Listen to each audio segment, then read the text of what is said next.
Ibu bapak, saudara-saudari, umat beriman sekalian, para suster, anak-anak yang terkasih dalam Yesus Kristus yang lahir. Selamat pagi dan selamat Natal untuk kita semua. Peristiwa Natal selalu menorehkan sebuah peristiwa gembira yang dirayakan secara mendunia. Natal jauh lebih dari sekedar semua perayaan-perayaan yang kita lihat di sekitar kita. Semua pesta dan kemeriahan yang sering kita kaitkan dengan pesta pora. Sebabnya pertama-tama bukan karena popularitas pesta Natal, melainkan karena ini tentang Kristus, tentang Dia yang datang untuk kita dan dengan rela memasuki dunia ini demi kita, menanggung penggenapan keselamatan dan pembebasan yang telah lama dijanjikan oleh Allah. Natal adalah saat yang menyenangkan karena Kristus Sang Raja Damai menenangkan segala hiruk-pikuk dunia ini. Natal tanpa Kristus menjadi hampa dan tidak berarti. Dan jika kita mengesampingkan Kristus dalam perayaan Natal, lalu menggantikan Dia dengan hal-hal lain, seperti pada umumnya orang merayakan Natal dengan cara sekular dan materialistis, maka itu tidak ada bedanya dengan bentuk-bentuk pesta pora lainnya yang mengutamakan kesenangan dan duka. Karena itu, Natal kita pada hari ini harus benar-benar berfokus pada Kristus. Saya ajak kita semua untuk melihat ke kandang Natal dan sejenak melihat bayi Yesus yang terbaring di sana.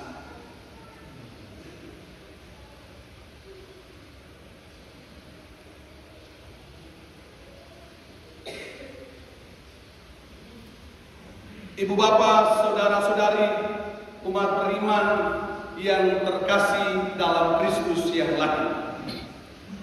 Penginjil Yohanes hari ini melukiskan tentang fokus perayaan Natal dengan mengatakan dua hal, yakni sabda dan terang. Pertama, sabda itu telah menjadi manusia dan diam di antara kita.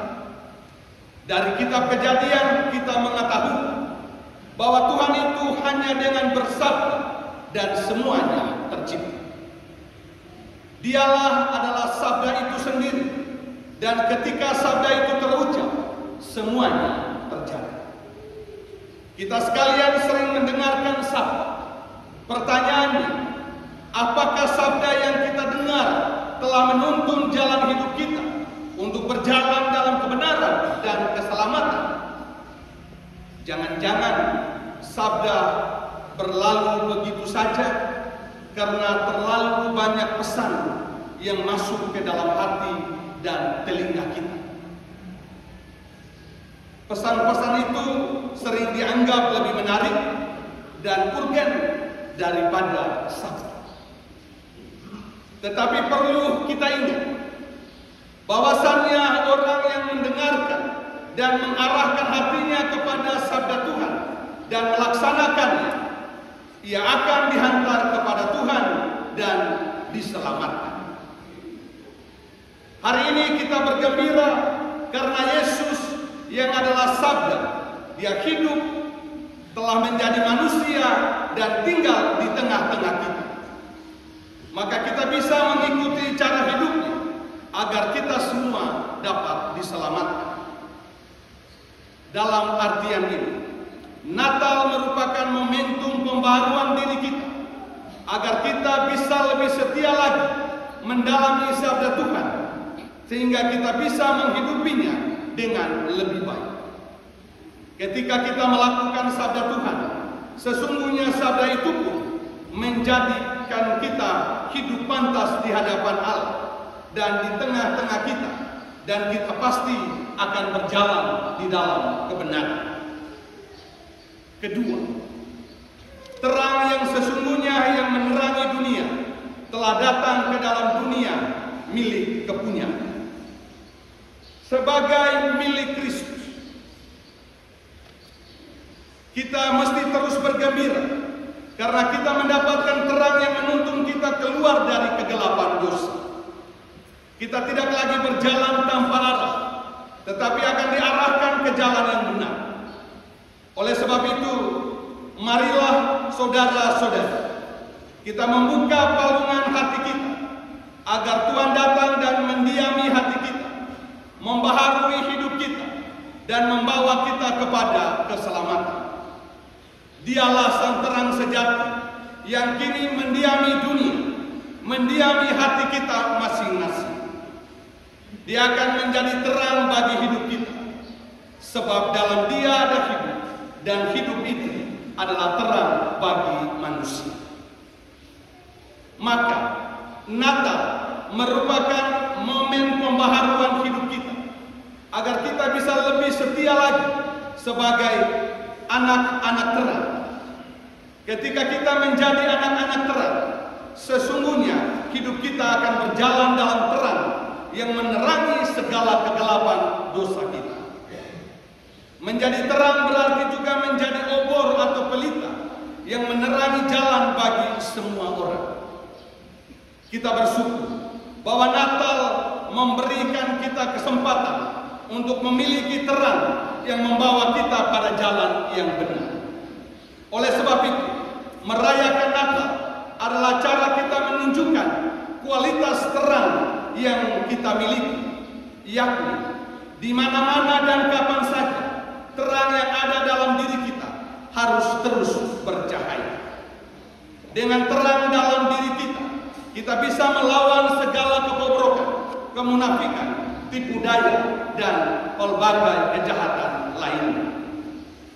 Saudara-saudari umat beriman sekalian yang terkasih dalam Kristus, hari ini kita memiliki hidup dalam terang sejati.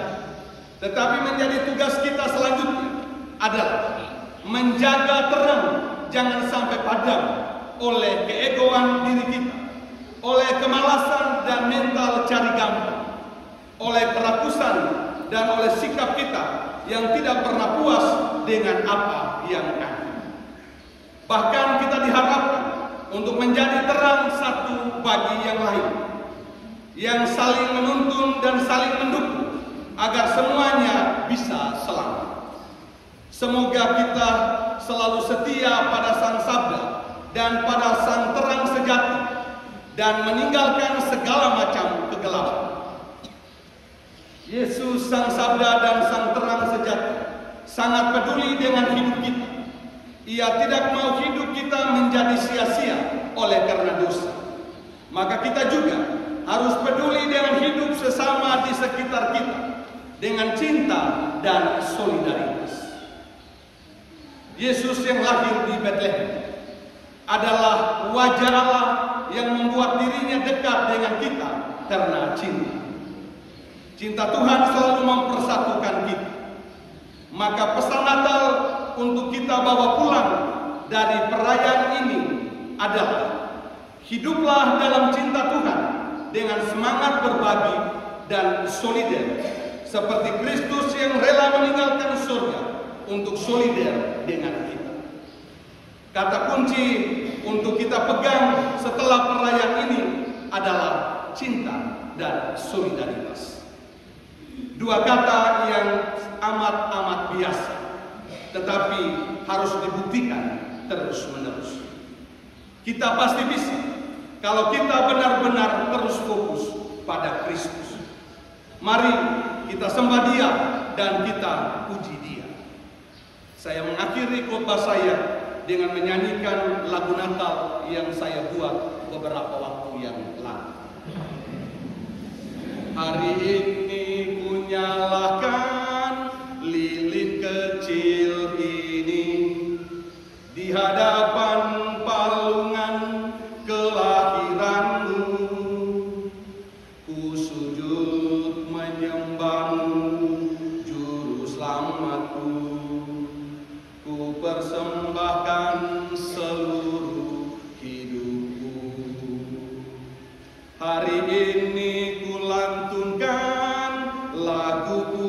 Kian merdu bersama para gembala yang berjaga di padang Efratanum jauh di sana, di Bethlehem kota Daud yang suci.